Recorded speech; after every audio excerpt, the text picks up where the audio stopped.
Hello guys, welcome back to the channel. This is the Routledge History of Literature in English, part 51. So let's dive in the world of literature.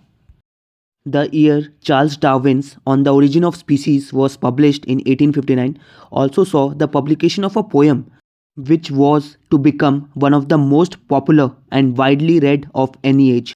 Edward Fitzgerald's translation of the Rubaiyat of Omar Khayyam, a very free version of a 12th century Persian poet. It catches an escapist, irresponsible mood which might seem at odds with the seriousness of the time.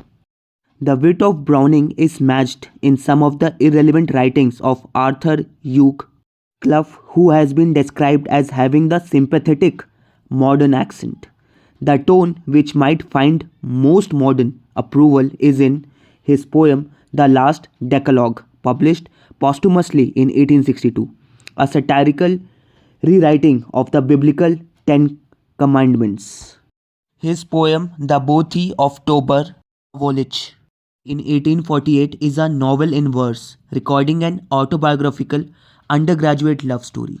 In collections of poems such as De Psychus in 1865, he explores in depth and detail the extent of his religious uncertainties. Now comes Matthew Arnold. If one single poem brings together the major concerns of mid Victorian writing, it is Dover Beach in 1867, set in a room overlooking the Straits of Dover. It describes love, faith, and desolation, bringing together classical and modern allusions to conclude with a vision of the world more completely negative than any in the previous 2 centuries. Arnold begins with a version of a world of endless sadness. Listen, you hear the grating roar of pebbles which the waves draw back and fling. At their return up the high strand, begin and cease and then begin again. With tremulous cadence, slow and bring the eternal note of sadness in, and ends with a vision of bleak nothingness in which meaningless wars are fought for meaningless causes. Against such a background, human love has no purpose. And here are another 3 lines.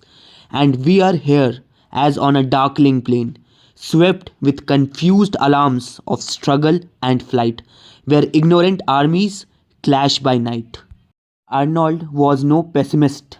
However, love, let us be true to one another, is the saving emotion in Dover Beach. His poems from 1849 show a concern with solitude and doubt, notably in Empedocles on Etna in 1852, with its dwindling faculty of joy. The Scholar Gypsy in 1853 is a pastoral of the Oxford countryside which reached a wide readership with its observation of the strange disease of modern life. The author himself was displeased with the melancholic tone of the poem.